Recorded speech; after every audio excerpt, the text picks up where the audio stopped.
What's up, everybody? Welcome back to another edition of No Question Left Behind. I am Nick. I'm Sam.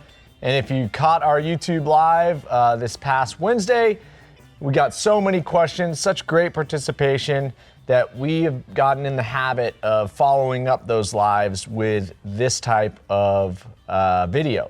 So this is not live. You can comment in the chat and or below on the video. And if you have a question, we'll hopefully get back to that. But yeah, we had over 5,000 comments through that chat. So yeah, it was insane. Thank you guys for participating. That's why we do it. Absolutely. Of course, not all 5,000 were questions. You know, there's always some great banter in there. So we got all the questions narrowed down, and we'll do our best to answer as many of them in the next hour as we can. Yeah, this is going to be as fast as possible. If you like this format, we're going to continue to do it. Seems like people do because they get quite a few views. Yeah, a lot of good feedback. And we are going to give some product away, too, to a couple of you who submitted a ton of questions that we definitely didn't get to. I mean, just with over 5,500 comments in the chat, I think when I narrowed it down, still had about 450 questions that either weren't answered by us live or were worth kind of going through. So we're not going to get to all of those again, but we're going to chop some wood, get through these as fast as possible. So we did talk about a couple other products that are new and or returned. So our citrus multi-purpose purpose cleaner, longtime customer favorite, one of the all-time favorites of myself personally. I use it for everything. Oh yeah. We brought it back due to popular demand, but we'd always intended to keep it in line. We just had supply chain issues, which were not unique, and you guys shared some of your challenges yesterday with us. So we had some questions pertaining to it. If you don't know anything about this product, basically it is a spray, dwell, wipe away for tough water-based and oil-based stains. Can be used on a multitude of surfaces, hence multi-purpose. Can be used on the car, around the house, barbecue grills, patio furniture, all sorts of stuff. And he had one of the craziest uses ever. So this gentleman's definitely going to get something from us because I didn't even see that. He's clearly putting it to use. So let's jump in. 23 Do the Do asks, is the citrus cleaner good for engine bay cleaning, or should I use the actual Grio's engine cleaner product? So the biggest difference is going to be this is going to go on dry. You're not going to create as much water, which in some cases, if you're doing an older car, is beneficial. And yes, it can be used effectively in that space. Yeah. The engine cleaner definitely spreads better, can be put into one of our foamers and applied to a more modern vehicle where you don't have the risk of a lot of exposed electronics. But it definitely does degreasing well. That's the kind of heavy buildup and dirt that I generally find myself cleaning on the automobile with this product. Yep. When I'm restoring my old jalopies, pulling parts off, hit it with that. Yeah, I always tend to say this is going to be a little bit stronger than engine cleaner on heavy grease buildup. So if you have areas where you may have had a leak or you spilled something, or I know like I use it to wipe up like axle, transmission, driveline areas where you have axle grease and driveline grease getting thrown around. It's a great way to cut that. So you kind of use it in conjunction with engine cleaner to spot treat those tougher areas. Yeah, and again, older vehicles, you want a drier solution. This is a great one. Good 1-2 punch. Next question, Amanda Hastings asks, how does it work on mold? Mold can be tricky because a lot of times the cleaning efficacy of mold is dependent on the surface that the mold is on. So on a hard, non-porous surface, multi-purpose citrus is going to work well to knock out mold and remove it from the surface. However, on a porous or like a textile type surface, you're going to need something that's going to go after the mold deep into that surface, which this being a foam, that drier application isn't going to penetrate deep enough into a cloth material to completely kill all of the mold. And if you don't kill all the mold, it's going to come back. So if it's on, say you have it on like exterior trim on a vehicle that's sat for a long period of time outdoors, phenomenal for that sort of purpose. However, if it's on, carpet or upholstery or something like that, you're going to want to go with a product more like our odor neutralizing carpet and upholstery cleaner. Yeah, we're not experts on this, so if you are dealing with mold, be sure to wear the proper PPF. Yep. You don't want to breathe that, so it will knock it out. If you're in an open spot, like you said, cleaning a vehicle, great. That's a perfect application.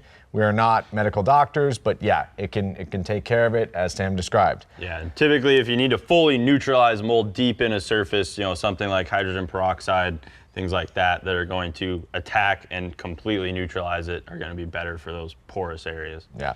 So Bob Ucker, who is going to win a case of citrus multi-purpose cleaner because you're clearly using it. I wouldn't have necessarily recommended this, but and I'm not going to recommend it. However, this is an awesome use. So he said, our Chesapeake Bay Retriever was recently sprayed by a skunk. My son had some of your multi-purpose citrus cleaner, sprayed it gently on our dog, and it got rid of the skunk smell. That's insane. Yeah. My buddy, I hope I never have to use it for that. Or oh my God, my buddy's French poodle, big white dog named Fred, would get sprayed by a skunk all the time, and they had to give him like tomato baths so often that his coat was like pinkish. Oh. That dog was so dumb. They're supposed to be smart poodles, but yeah, he never met a skunk he didn't chase down. Apparently, yeah. He was very French, right? Pepe Le Pew? Yeah. Oh, can't say that anymore, sorry. All right, let's keep moving. We got another topic, another product that we're really excited about, Surface Prep Cleanser. Yep. Alex Oliver asks, what does the Surface Prep Cleanser smell like?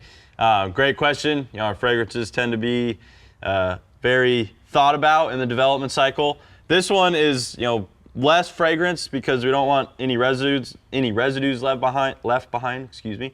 It does have some cleaner odor to it, and then you're going to pick up some of the alcohol content that's in there as you're spraying it. But it's very mild, not something that's going to be irritating or obnoxious when you're using it, in a garage. Much more mild than a lot of the other cleaners out there that are for similar purposes. Yeah, and that's part of the regulatory aspect of this development that we had to kind of weave through, is that some of the products in this category that are on the market are noxious. They are not safe for sure. This one, I can crack it open and take a sniff, and it's not, knocking me out. Yeah, we've used a ton of these, right? And when we got on the hairy edge of, we don't like that, and that's probably out of compliance, we backed it off. Yeah. That being said, it is super effective, and I think part of that balance is what makes it superior in my mind to some of the competitive stuff where it's like, man, you're pretty much pouring kerosene onto your paint, which, we'll clean it, but gosh, user experience is part of this. Yeah, you want it to be relatively pleasant to use. So Alex Oliver had a lot of good questions. In fact, we're probably going to give Alex a bottle of ceramic all-in-one for his efforts. He asked, what towel is recommended when using that panel cleaner, Surface Prep Cleanser? So our microfiber plush edgeless towels are excellent solutions. Now recall, we kind of suggest using this product after correction or as a way to prep a surface for protection. So you don't want to use a low quality towel that could mar your paint finish. So a super soft towel like this one is a great option. It got a lot of nap to it, got a lot of absorbency, but one of the keys to using this product effectively is cycle your towels, flip your towels. So you might actually go through about 4 of those on an average car. But yeah, soft towel, edgeless, with not a lot of scratch points. That's really the key here. Yeah, absolutely. Don't want to scratch that perfect finish. Anthony Ware asks, wait, do you paint correct first and then use the panel wipe, or do you use it before paint correction? So you can actually use it in both ways. If you have, say, an old protection layer on the surface that you want to remove prior to paint correction, the best process would be, obviously wash the vehicle, decontaminate the vehicle, wipe it down with Surface Prep Cleanser to remove any silicones from a decontamination lubricant like Speed Shine, and then proceed to your paint correction. That's going to be a great, very thorough process for ahead of paint correction, and then post paint correction, you will wipe down all of the paint surfaces with this before you apply a protective step, so that you're going to be removing any of those polishing oils so that your protection has the best chance of adhering and getting full durability. Yeah, when we're talking about the context of ceramic all-in-one, you would decon the car, and like you said, some of the lubricants for claying will have silicone in them. So in order to get this to adhere the best, it makes sense to do a panel wipe before that. Definitely. You wouldn't have to do it after that, knowing that you have correction because you're leaving the protection behind. Yeah, that's an important thing to mention. This all-in-ones are an exception. You don't want a panel wipe after an all-in-one because you've just put protection. But if you've done a multi-step correction, say you hit it with fast correcting cream, microfiber pad, and then you're going to apply ceramic all-in-one, I would recommend panel wiping in between those two steps just to get rid of those polishing oils from that heavier correction step. Okay, so can the surface prep cleanser, Edgar Rodriguez, who is another great participant, I think we're gonna give Edgar a bottle of ceramic all-in-one. Can the surface prep cleanser be used as opposed to iron and fallout remover? Not necessarily the same thing. You're getting at surface decontamination, and in this case, you're really focusing on remnant protections, polishing oils. Iron and fallout remover is specifically designed to dissolve ferrous metals. That is a chemical decontamination, but you're probably going to be doing that ahead of using surface prep cleanser because we generally recommend chemical decontamination, mechanical decontamination in the form of a clay bar or surface prep tool, which we sell a multitude of. And then, again, the lubricant that you use for that mechanical decontamination is most likely going to have some silicone or lubricant content that you're going to want to strip off if you're going straight to protection. Yeah, this isn't going to go after those embedded contaminants like ferrous metal, so just residues. Next question is, would this product work for wiping off wax from trim and mirrors? That was asked by Hot Rods of the Midwest, and absolutely yes, it will work for that. It's one of our best products for removing dried on wax from trim or mirrors or wherever else you might get it during a detail. So of course it's beneficial to tape off your trim prior to paint correction so that you don't have to come back with a product like this and scrub the trim following a lot of labor during a paint correction. But if you do in fact get some residue on your trim, this is going to take it out really easily. Yeah, even things like I didn't tape off the seam between my hood and my fender when I was correcting the wagon the other day. Got a little polish residue on the edge of the hood. That was the product to use. I just put it on a towel and wiped it away. Now, if you do have like really stubborn old dried wax on like a porous plastic, like I know a lot of modern vehicles have, maybe spray this on. Gentle agitation with a soft bristled brush will help get it out of the deeper kind of pores or texture in that plastic as well. Yeah, old toothbrushes work really well for porous plastic trim. Just don't use them on your paint, of course. So Jay Crashauer asked, what is flashing? Now, flash is a visual cue, but it really is drying, right? It's a quick drying. Now, if you have something... Evaporation. Yeah, evaporation. So the flash, it will be visible. After you do your initial wipe and get the majority of the liquid off, you'll start to see it kind of evaporate very quickly. So we like that because it means you don't have to return and wipe. You know, at this point, you might be dealing with a very well-finished paint surface. So the more wiping you do, the more potential you have of marring or reintroducing towel marks. So a fast flashing product is ideal both in kind of the quick detailer space where you might be doing some light cleaning and you don't really want to towel. But it is perfect in the surface prep space because same thing, just trying to avoid touching the car more than you need to after you've done all the work to make it look perfect. Yeah, and it can also be a great benefit to getting a streak-free finish. Slower flashing products, you're going to get residue left behind if you're not thorough, which then leads to streaks, which you don't want on a surface you just perfected. Yeah. So we did. We talked a lot about ceramic all-in-one. We kind of summarized very quickly what had happened in terms of development, the different lead times, like pretty much everything coming together to create a lot of problems for us. We got it out to the market. The formula is excellent. We've always been proud of that, but just actually mass producing it. We had limited quantities. We had to serve our different channels differently, which we'd never like to do. But some of them are forced by contract, so we had to do that. We asked you guys for your craziest lead times as a way for us to say, hey, we're not, we don't feel like we're unique in this space. I mean, we both waited for crazy things. I waited for 9 months for wheels on my car that were domestically made.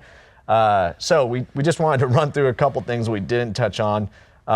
Some of them, are just pretty standard, you would think, things that you could get immediately. But Andrew Drummond The first one. waited 8 months for work uniforms. Well, I guess he got to wear a t-shirt and jeans like we do. Yeah. So but that's unfortunate, Andrew. Yeah, that could be a bummer, especially if all your coworkers are uniformed up and you're the one without a uniform. Yeah, Black Swan, Ugly Duckling, whatever you are. The Boston Malaret ordered wheels for his truck last April, had to wait 6 months to receive them, just for them to tell him they didn't have the tires to go with the wheels. Man, that's a bummer. Pretty critical. Get the wheels, you're all stoked to put them on, and then you don't have tires. Yeah, I've seen some cop chases where guys drive on their wheels, but generally at the end of a bad thing. Yeah, so especially not with brand new ones. not recommended. All right, Carlos Gonzalez waited 10 months for his Ford Maverick. Well, I got you beat, Carlos. I am. I think at this point it is 26 months for my Ford Bronco. Ugh, brutal. Still no build date at this point. So. 10 months is still a long time. Yeah. That's rough. Those Mavericks are pretty cool. I think Yeah, they're they are. selling really well. Very so cool. Yeah. a lot of guys around the office are actually thinking about them.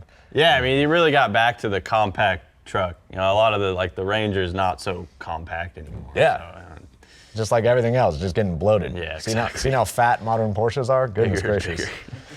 One mean Celine, I like the handle, said, lead times are real. I run a Washington solar company and waited 18 months for batteries. Was told this week they are coming, but would be either 0 or 80 batteries.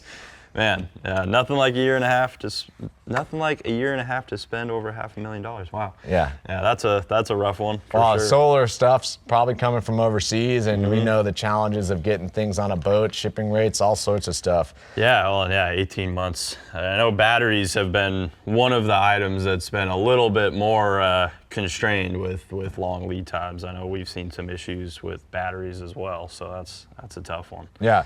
So the vast majority of the questions are pertaining to like very specific traits of ceramic all-in-one. Thought we did a pretty good job of covering everything, but these are more niche specific questions. And in general, we're going through and coaching the different aspects of the product, whether it be application, layering, technique, just overall quality. So these are all very specific.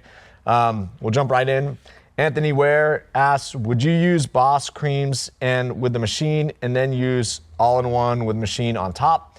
That's exactly kind of as we've described. All-in-one products are going to be limited as it relates to their correction capability, right? You have to strike the balance between your protection package and your abrasive. That being said, the abrasive in this is exceptional. You're going to get really great results. If this is a well-maintained car that you just want to do a quick correction for toweling marks, kind of wear and tear, excellent. Light-colored car, it's going to totally improve it. If you've got a dark-colored car with heavy scratches, tunnel wash, just consistent throughout the car, you might want to do a substantial correction step like fast correcting cream, microfiber pad with a long throw beforehand, and then your finishing step could be ceramic all-in-one, which will clear up any micro marring, buffer haze, or any just really abrasive haze that you have from a more aggressive abrasive or correction step. Yeah, I mean, along with our Boss finishing sealant, this is literally the best finish all-in-one that you will see. I mean, we tested all of the competitive products. The vast majority of them, if not all of them, put some level of haze in the finish. And even in soft paints, this will finish down very nicely. Yeah, we'll talk to why that is later because we have some questions Several more specifically questions about that. yeah. But yeah, submicron aluminum oxide abrasive, very, very nice finish. Art to Gain asked, one and done product. To that effect we were just talking about, in a lot of situations, yes. If you have severe defects, you may want to do a step prior to rid the surface of those. But that's all, of course, going to depend on what your end goal is, how perfect you want the finish, what the car is being used for, and so on. But being that it has an abrasive and a protectant, remove defects, apply protection, one and done. Yeah, talked yesterday about my wife's car. It's a white car with pearl. Never need to chase the perfection on that. It's daily driven. Got 2 little kids, so it is a one and done process for that. And the finish and protection were just excellent. So that's all I'm going to do. Probably Absolutely. once, twice a year, maybe. Great process. All right, so Bama03P asks, orange pad for beginner. That's a great starting point for beginners. Our orange foam or correcting foam is a medium density foam, so it's gonna have a little give to it, but it definitely will give you good correction capability. Some of our other foams are actually more dense, and then on the other side, some of the less dense foams aren't really going to give you the best correction capability. But that's right in the middle, I would suggest. So it's a great place to start. That way you know, do I go less aggressive or do I go more aggressive?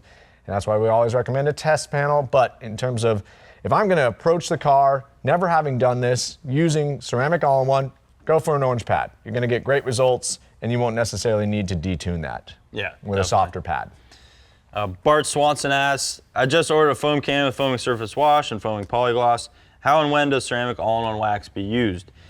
So first off, ceramic all-in-one is a completely different type of product than foaming surface wash or foaming polygloss. That's why I put it in there. It's just like a good, yeah, definitely derivative differentiate everything. Yeah. Foaming surface wash and foaming polygloss are maintenance products, intended to use when you wash your vehicle to get it clean and reapply or reinvigorate protection with the foaming polygloss. Ceramic all-in-one wax is going to be more of a reset that you're going to be doing once a year, maybe twice a year, depending on how you use your vehicle. This is a process that you're going to want to do after paint decontamination. You can do it by hand, but it's going to be best to apply it with an orbital, remove light to moderate defects, lay that protection down, and then maintain this with your pH balanced foaming surface wash. Personally, I would switch from polygloss to our ceramic wash and coat if I had this as my base, so that you're still getting that ceramic hydrophobicity from the wash and coat. Foaming polygloss will be slightly less hydrophobic than this, so it will impact your hydrophobicity if you put that on top. You can absolutely do that. It is not going to hurt anything. Just keep in mind that if you look at how water is behaving after you apply this, and then you put foaming polygloss on top of it, you may lose some of that explosive hydrophobicity that you're used to from the ceramic product. Yeah, I mean, foaming polygloss on a car with no protection is impressive. Absolutely. However, if you're slightly masking the performance of that, to your point, you might want to stay in the family. Yeah. Ceramic wash and coat would be a great option for that. And a protectant like this is going to be far more durable than a protectant like foaming polygloss, or even more durable than ceramic wash and coat. Obviously, you're going to get, on average 9 to 12 months out of ceramic all-in-one. Yeah. Brett C. asks, how's the work time with the all-in-one compared to the 3-in-1? I'm in Texas, even in the shade, while 3-in-1 looks amazing, it wasn't as easy to wipe off in high humidity. Yeah, mind your conditions. This is generally a question we got a lot about direct sunlight. All-in-one and ceramic 3-in-1 are going to be very different applications. Again, this is higher viscosity. You're going to apply it with a machine or by hand. We suggest immediate wipe off. It's not going to dry out on you. You're probably going to have a hard time using too much, which is generally the problem that everybody runs into with ceramic 3-in-1. Yeah. We try to coach to that. Use less, spread it more, use a lot more towels. High humidity, it kind of complicates what we were talking about earlier with flash. It's just like kind of even just drying our car in like a humid condition here. Your car's just wet.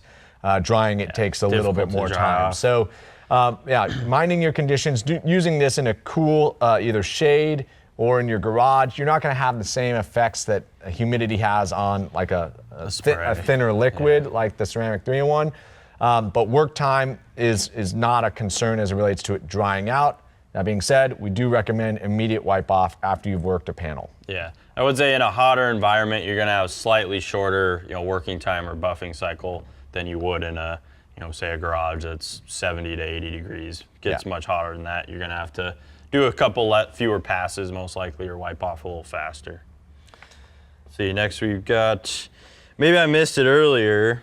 Is there any difference between ceramic all-in-one in the green bottle versus the clear bottle that's been on shelves at auto parts stores? Bryce Miller asked that question. There is slight difference. So the final green bottle is going to be more stable than that first formula that went in. Although that first formula is still very effective, for the most part, going to be very stable. If you see light separation, simply shake it up. And as long as it remixes, you're going to be perfectly good to use that product. Yeah, and that generally happens every time we produce something. We adjust the mixing instructions just to address stability.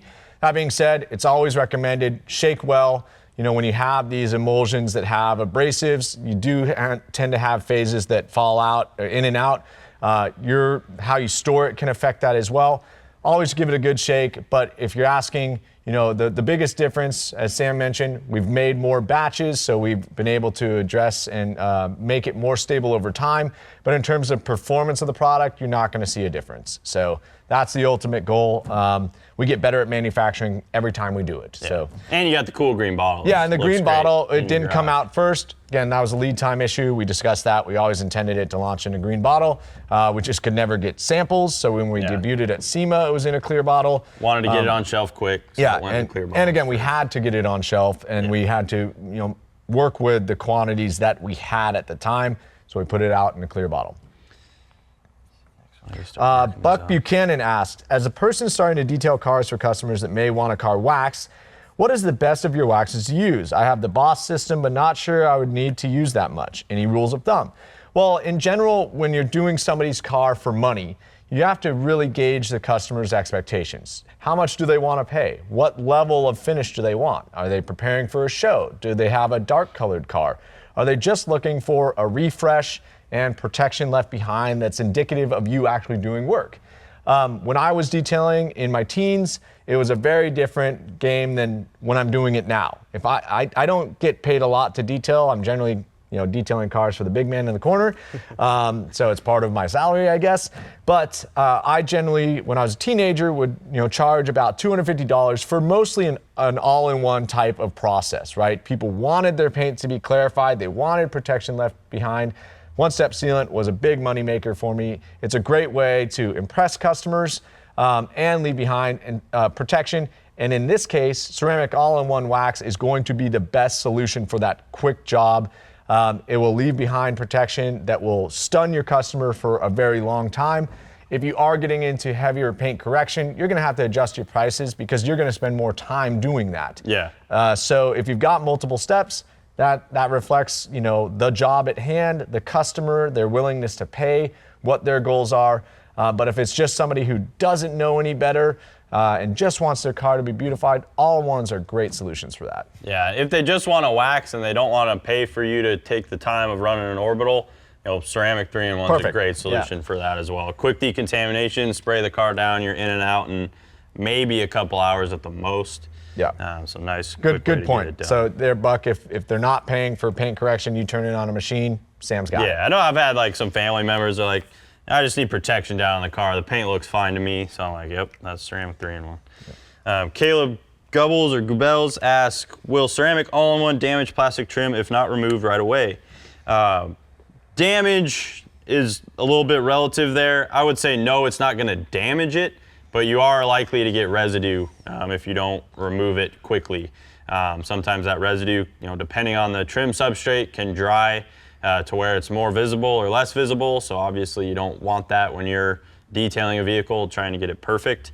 But again, like we mentioned, buy yourself some detail tape, tape off your trim, and save the hassle altogether. It is absolutely worth it. I used to be lazy about taping trim.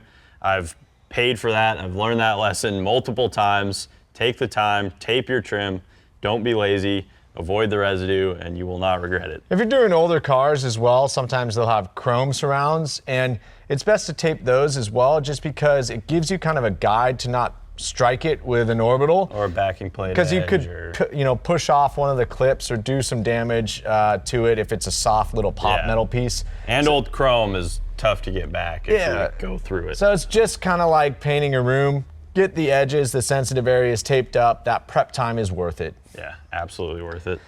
Okay, Chris Christensen asks, how aggressive is the cut of the all-in-one? Would it be wise to use a more aggressive polish before using this polish if there's medium contamination? Contamination may not be the correct word for that. And medium defects, I think, is probably better because contamination you hopefully have remedied as part of your decontamination step before you would use a product like that. But we addressed it earlier. It depends on what you're trying to achieve, right? I think test area is always the coaching that we'll do. So if you're looking at a hammered car and you try a ceramic all-in-one in a little corner and it's not getting you the results you want, then yes, the gauge would be do a more aggressive step, and then follow in sequence with the ceramic all-in-one. As we mentioned, you can do a panel wipe between the more aggressive step because you're about to apply protection with the ceramic all-in-one. But in general, I think that for a daily driven car, for you using this product the first time, you're gonna love the correction capability that this product can provide. Yeah. But do a test area. If you're happy with the results, you've only gotta do one step, as opposed to doing multiple steps, which we know takes about twice the time. Yeah. So. And as with any other process, a lot of it depends on the car. You know, like on our kid hauler, it's silver. I'm not going to use anything but this on it. Yeah. You know, it doesn't need to be perfect since it's metallic silver. You don't see a lot of the defects that are in there anyways. This is going to get the majority of the ones, you know, the swirls and stuff that you do see out, water spots. And you kind of pointed it out in the live. If you've got a spot, you can focus your machine work. Yeah, you know, do a definitely. few more passes in that area to maybe like minimize the appearance of a scratch that might be deeper than what is consistent around the vehicle. Yeah. Or reapply, or do 2 passes. Now again, there's no point in doing two applications. There's no point in doing multiple applications of this because you're not gaining any protection benefit. But the additional abrasive step could alleviate some of those deeper scratches. Yeah. So you can do spot treatment by just doing additional passes, maybe a higher speed. But yeah, in general, it's up to you what you're trying to achieve, how much time you have. Chris McD asked, is the chemistry of ceramic 3-in-1 the same as all-in-one for the ceramic part of the ceramic all-in-one? That's a bit of a confusing that's question. A mouthful. Is the chemistry of ceramic 3-in-1 the same as the all-in-one for the ceramic portion of it, I think is what he's trying to say. Yeah. And yes, they are similar. They use a similar intermediate, which is basically that protection package portion of the formula that you're referring to. Obviously, they're mixed differently. One is a thicker emulsion, whereas the other is a thin, water-thin viscous spray. So they're mixed differently. There's different ingredients in there with that to provide those different experiences and different levels of performance. But in terms of the ceramic actives that are going into the formulas, yes, they are similar, and that's why they're so compatible. That's why you get such a great result layering ceramic 3-in-1 on top of all-in-one and using the other supporting products in ceramic speed shine and ceramic wash and coat. Yeah, and again, SiO2 is the derivative, right? That's what is in all of our ceramic products. As Sam mentioned, we've developed a wonderful intermediate in-house that can be delivered in many different ways. It's just a matter of the emulsion it's going into, and that's part of the work that our chemists and our R&D and product development team do, is balancing that, because if you load that intermediate up too much, you come out of balance with the protection capability and the surface that it's going to be going on. Yeah, So or the user-friendly. And this is what we do. When we talk about doing 60, 70 iterations of a formula, we're exposing it to a lot of different scenarios, doing durability testing, gauging correction capability. So all of this is work that you can count on us having labored over for a very long time to get it right. Yeah, this next one's a good one. Great question, though. CJ Byrne, does this product lay down a foundational layer of ceramic protection that allows other ceramic products to adhere to it, like a good primer for additional protection? Yes, without a doubt. This is not necessary. We have a competitor that's kind of marketing a product that has a polish and then is a foundational layer with minimal protection. That is not necessarily this. This is a standalone protection with an abrasive package. So you're going to get substantial protection out of this. We addressed layering categorically yesterday, and you can layer it. And as Sam mentioned before, because the chemistry is similar, they work really well together, or at least the root protective chemistry, right? Yeah. The SiO2 and our ceramic intermediate. So we still recommend 12 to 24 hours of cure time before applying additional ceramic protection. The only caveat I will say is that if you've had a high solid ceramic coating installed on your car, the abrasive in this will minimize that high solid ceramic base coat. So if this is your base, you can build off of it. If you've already got a base of something else, this is not the product to utilize. Use a non-abrasive product like ceramic 3-in-1 wax. Yeah, so it's an important clarification, but in general, follow the cure time recommended and then layer away from there, again, following subsequent cure times if you're applying more ceramic products. Yeah. Keep in mind, if you don't layer with a ceramic product, you're going to mask the ceramic's performance, and the hydrophobicity and protective qualities are going to be reflective of whatever your top layer is. This next question is a great follow-up to that. Jerry Lotta asks, what Griot's products can be used on top of ceramic all-in-one wax? It's like I planned it. Yeah, it's like somebody put these questions together really well. Ceramic all-in-one wax, yes, absolutely. Our other ceramic formulas are going to be best to top this with. However, you can also use other protectants of ours that do not contain abrasives to top it if you wanted to. As we've said, anything that you put on top that is not also ceramic, you may lose some of that explosive hydrophobicity that you've come to expect with these ceramic products. So our best recommendation is ceramic speed shine, ceramic 3-in-1, and then ceramic wash and coat. Those are your three main players to maintain or top your ceramic all-in-one with, and they will all add protection, add life to your base of ceramic all-in-one. Yep, and all of them are quite easy to apply. Again, immediately after applying it, my recommendation would be, again, 12 to 24 hours, then add a layer of ceramic 3-in-1 wax if you feel so inclined. I didn't see the need to do it. I've been testing it for a while. Yeah. But when you're washing your car and you strip off a little bit of your top layer, just generally by abrading the surface, ceramic speed shine as a drying aid, or using ceramic wash and coat as your washing product. Yep. Great way to leave additional protection behind. Just that wears down over time in between washes and just as you abrade the surface through your washing method. So those are all great options. Dan K asked, I purchased a G9 and use it with a competitor's swirl removal and one of your orange pads, or swirl remover, excuse me, can't talk today. It seems to have added swirl marks instead. I buttered, conditioned, would 3-in-1 remove the swirl marks? So again, just gonna repeat this, use a G9 with a competitor's swirl remover and an orange pad. The swirl remover actually added swirl marks, which we have also seen this problem with claimed swirl removers that are out there.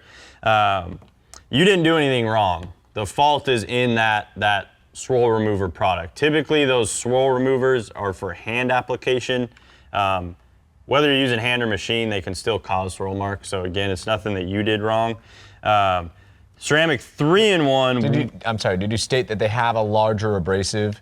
I didn't, but that's generally yes. Those off-the-shelf swirl removers, because they are designed for the hand user, they will have a larger abrasive so that you can achieve better results by hand. This is the dynamic between hand polishing and machine polishing. You have to work harder with your hand to get comparable results that you do with a machine. So they put a larger abrasive in there, and because you can't spin it up so fast with your hand, you generally don't see the swirl marks or marring. Sometimes you'll create straight line marks. Yeah, yeah. So it's just how they've developed that product to be biased more towards the hand user.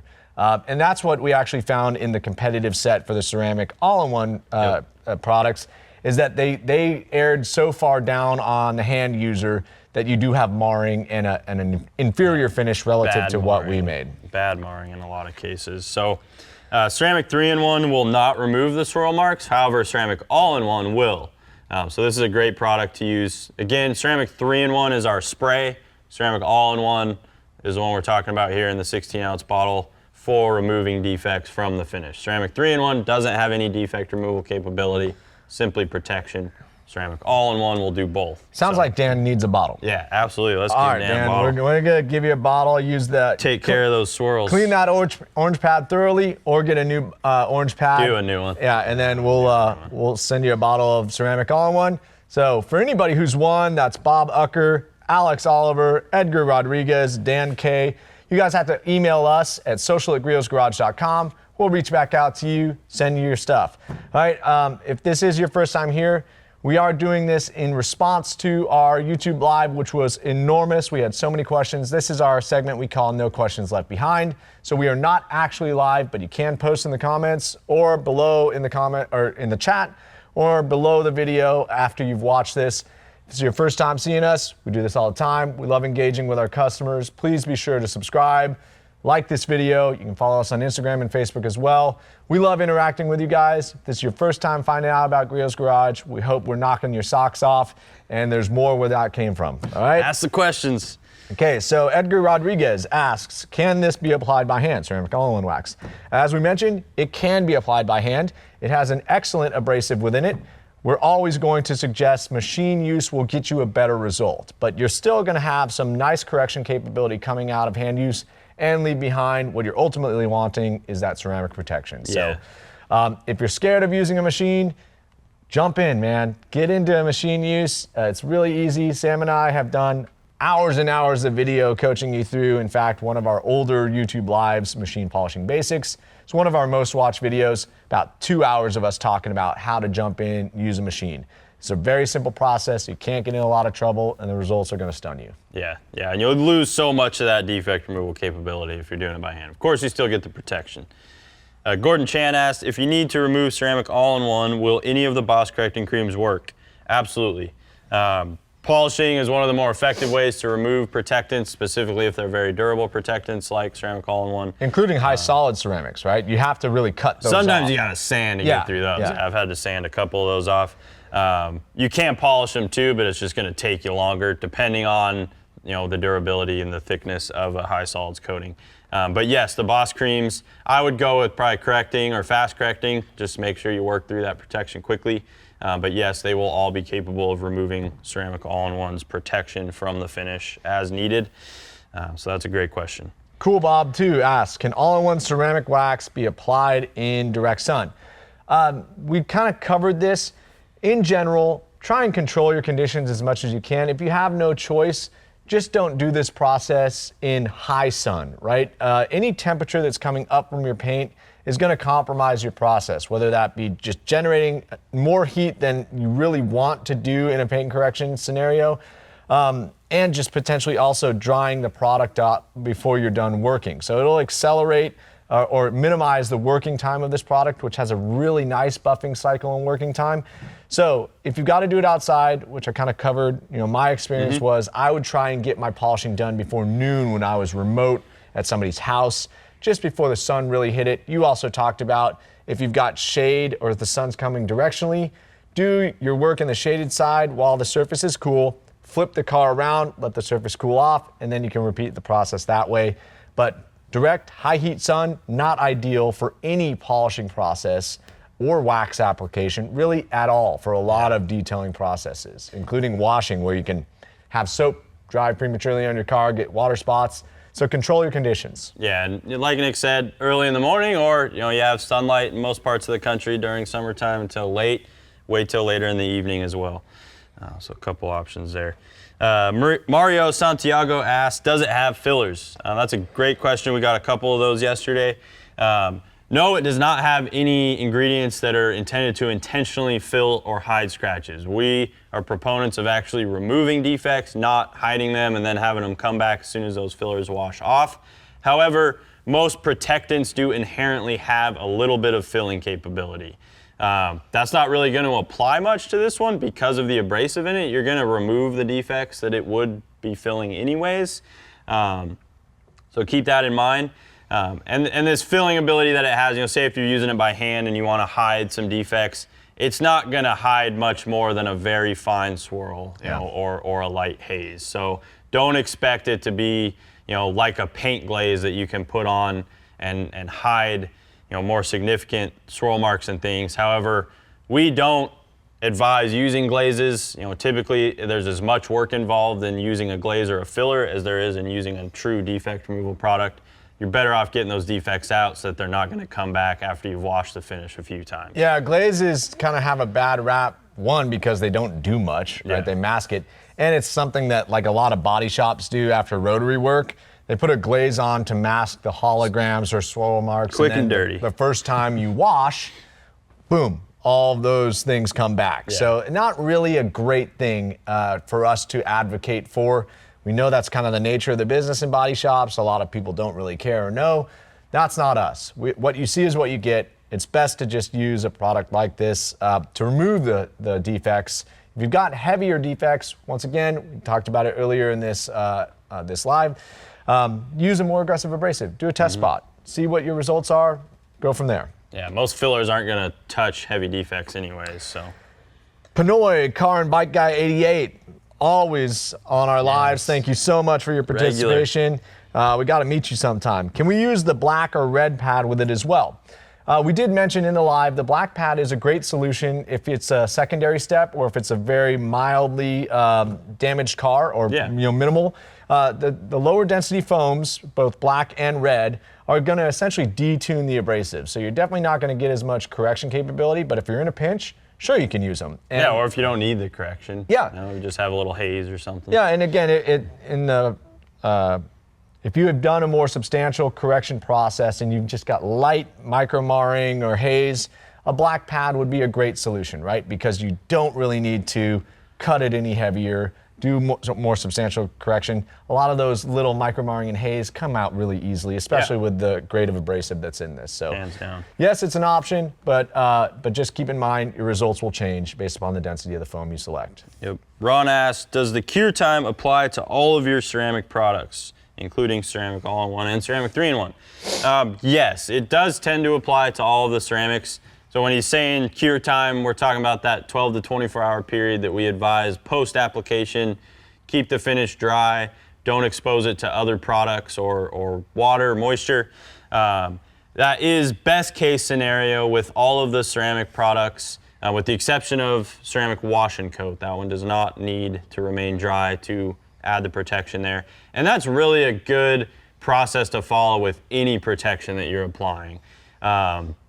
A lot of modern sealants and modern waxes have amino-functional silicones in them, which require the same level of cure time. They're film formers, so they like to settle in. Yep, and the resins in ceramic all-in-one, along with the SiO2, are going to require the same thing. So we mentioned this yesterday in the live, but we don't want you to think that, if you can't get that 12 to 24-hour period, it's not completely pointless to put one of these on. You're not going to lose all of your protection the second water hits it or anything like that. You're just not going to get the absolute best performance. So you may cut down durability a little bit. You may not have as much detergent resistance or chemical resistance, but it's still going to have value and help protect it. Yeah, I mean, the only thing I can think of is like if you were to do this and 6 hours later, a couple hours later, go on a 500-mile torrential rain road trip with freeway grime coming off. Okay, maybe it's gone and maybe it stood a better chance if you gave it the proper cure time. Yeah. But like Sam said, this isn't going to disappear if you don't give it 12 hours. It's just best to do in order to get maximum durability. Yeah, and one way to accelerate cure if you don't have as much time as you think you need,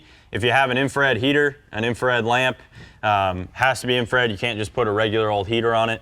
But if you have an infrared light, infrared lamp, infrared heater, whatever you want to call it, you can put that on the panel. Of course, if you're doing a whole car, you're going to have to move it around. I don't think many of you guys have those big, body shop, curing lights in your garages, but that can be one way to accelerate cure as well.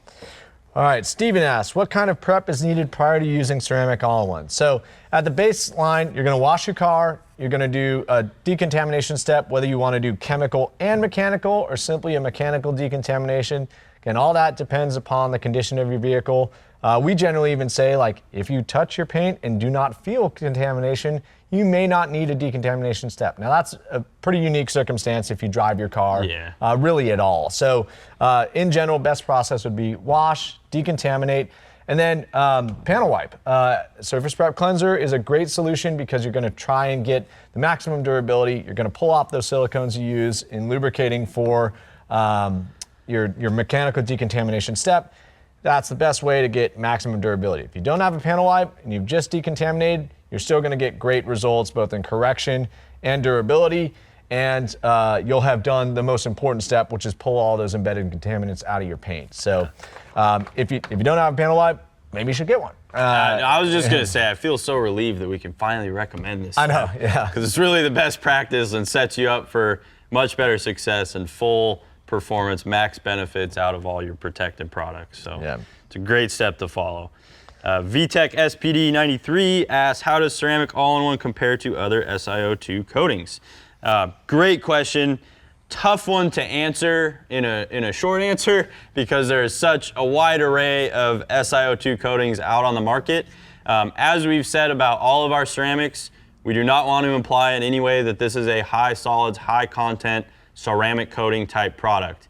This is not going to give you extreme years, multiple years of durability, but it does contain true SiO2 and does provide equal hydrophobicity and a lot of the other benefits of a higher solids coating that costs a lot more and is much more difficult to apply. UV protection, self-cleaning capability, all those Yep. benefits apply. But I think the hydrophobicity too is I mean, equal to or better. we were than kind of some high stunned. solids Yeah, we were coatings looking out at there. that like, oh man, It's that's impressive. well, like, and a good thing. Like, man, why would I do all that other work if I can get it that way? So, exactly. yeah, we've never misrepresented that. Higher solid coatings are going to be, you have to do all the things you need to do to apply them.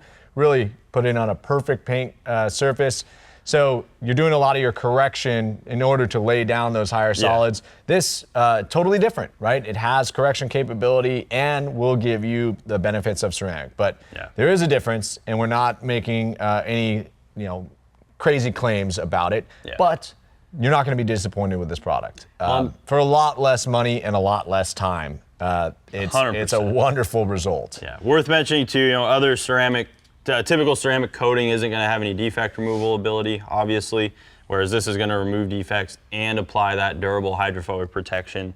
And when we refer to a high solids or a high content ceramic coating, we're talking about a 30 or 50 milliliter glass vial that has a high solids content formula in there, or if you leave the cap off that bottle, you're going to get solid glass forming. Solvent's going to burn off in that vial eventually. So, all of our products are ceramic infused. They're not, true high solid ceramic coatings. And will all still blow your mind. Yeah, They're absolutely. excellent. And just with ease of use, value, durability, all those things. Less expensive, much more user friendly, while still getting a lot of those same benefits. Okay, VTech Speed 93 also asks, is the abrasive and ceramic all-in-one the diminishing type? No, this is a non-diminishing abrasive. It's a sub-micron aluminum oxide abrasive, very high quality.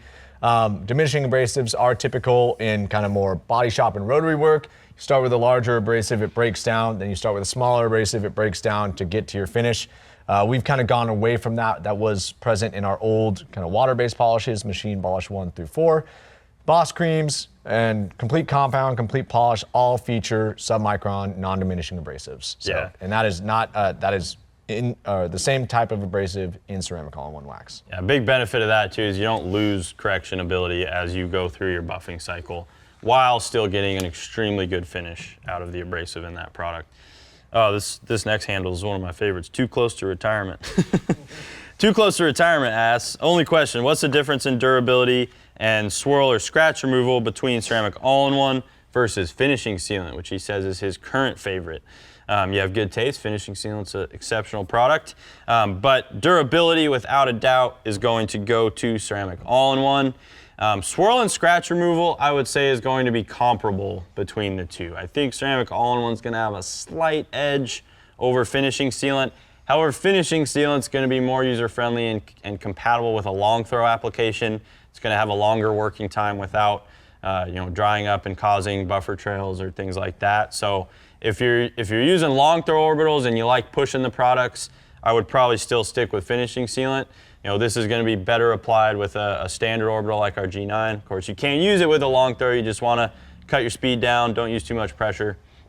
But this one's going to be 100% more durable, whereas finishing sealant is going to be a little better under those higher rotation, higher heat type applications, such as with a long throw.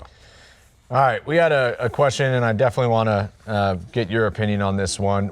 Those are all of our questions around ceramic all-in wax. We're getting close to wrapping up, but we've got a couple ones to end with. Yeah. So Boston Malaret says, buy the Boss foam cannon. He put the 1.1 orifice in, and it won't let his pressure washer push water through.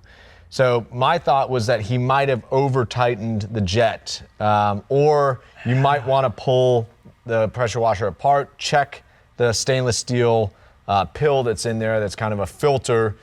Maybe if you did not clean the tool properly the last time you used it, it could have had some buildup that seized within it. Yeah, those are the two things that I could come to when thinking about that question. Yeah, like if you were getting perfectly good performance out of your cannon before you put that 1.1 jet in, and that is all that's changed, I would pull that jet back out, hold it up to a light, make sure that orifice is clear. We've never seen this before, but there's a chance that it could have picked up contaminant or not been completely cleared from the manufacturer. Like I said, we've never seen that before, so please let us know if that is the case. But I would definitely pull that out, check it, make sure that there's nothing obstructing the orifice underneath the jet either, just in case something fell in there when you were threading the jet on. And then, yeah, next, if there's nothing wrong there, crack the barrel of the foam cannon, check your mesh pill, make sure that that's good. Check that you are getting, well, either way, if you're not getting suction from the reservoir, you should still be getting water spraying out. Yeah, my thought was, maybe he went and got some coaching, called our customer service, went back to his foam cannon the next time he was going to use it, and something again he had gone or stuck in there. So all those are good options. But yeah, if ultimately you find that the jet doesn't have a hole in it, that again would be the first time we've ever heard of it. Or there's some sort of obstruction that got in there. Give us a call. We'll take care of you. All right, Boston? Yeah, and we have great videos on our YouTube of how to rebuild the Boss and the Brilliant Finish foam cannon. So I would check those videos out. That'll show you how to do everything that we just talked about. Okay, got a couple ones to end this, and I'm just gonna fire them off. Damian Lick asks, best tip for keeping black cars clean? Our most common question, probably. Buy a different colored car. Black cars look great when they're clean, but they're the first to get dirty as well. They show everything the most. Yeah, I love dark and black colored cars. Look, I mean, you're going to clean it like you typically would. Don't fall for any marketing for black specific products. We had another couple questions about that. Pretty gimmicky. Really, in order to make black look best, you're going to do some polishing, clarify your clear coat. If it's a color clear, use soft towels. Use really nice towels. Use high quality accessories, and you're going to be okay. You don't really have to treat a black car differently. They just are a little harder to maintain because they do show defects more than lightly colored cars. Yep. Yeah, not letting them get as filthy is one way that's going to help prevent defects from forming. So keep them clean, frequently maintained. Yeah, and then we're going to have to throw this guy a bone. Keith Firebird says his only complaint, and he's been a long time, is that he hasn't won a giveaway in a long time from Grio's. Well, you forced our hand, okay, Keith? Reach out to us at social@griosgarage.com. We'll send you a bottle of, you haven't used either of these, so we'll give you both of these just so you can go sing our praises, as you always do, elsewhere. Squeaky wheel gets the grease on that one. Yeah, goodness gracious, man. We love you, Keith. I guess I'm getting hungry, huh? So. Yeah, oh, my stomach's growling. Okay, and then we'll do one last one. Ryan, oh gosh, I picked the hardest last name. Daurenheim. If I do correcting cream and then 3-in-1 ceramic 3-in-1 wax, then do a second coat of ceramic 3-in-1 wax, how long should I wait after the second coat to top it with ceramic speed shine? Ryan, you're going hog wild. That's excellent. Yeah, no, you're gonna have great protection there. Just follow the cure times. 12 to 24 hours. 12 to 24 hours, you're good to go. And you're not necessarily, if you're following that, your car's in a place where it can get that proper cure time. It's probably not going to get dirty enough to need ceramic speed shine. But then the next time you touch the car up, of course, ceramic speed shine's your go-to. All right, well, that's what I wanted to end it on. All right. We did a lot. We are at an hour. Thank you all for your participation. Again, if this is your first time watching it, keep in mind this is not a live event. This is a recap and answering all the questions that we didn't get to from our live event, which was Wednesday. Our next YouTube Live will be in early July. We'll post that date pretty soon. I think we did agree on a date. You might want to tell us it. July 6th. July 6th at 4 p.m. Matt. Pacific time on our YouTube channel. So subscribe to the channel so you know what's up. We'll see you there next time. Have fun in your garage. Get everybody ready because we're going to be offering that giveaway again. 2,500 likes. 2,500 likes. Come on. Take care of us. Have fun in your garage.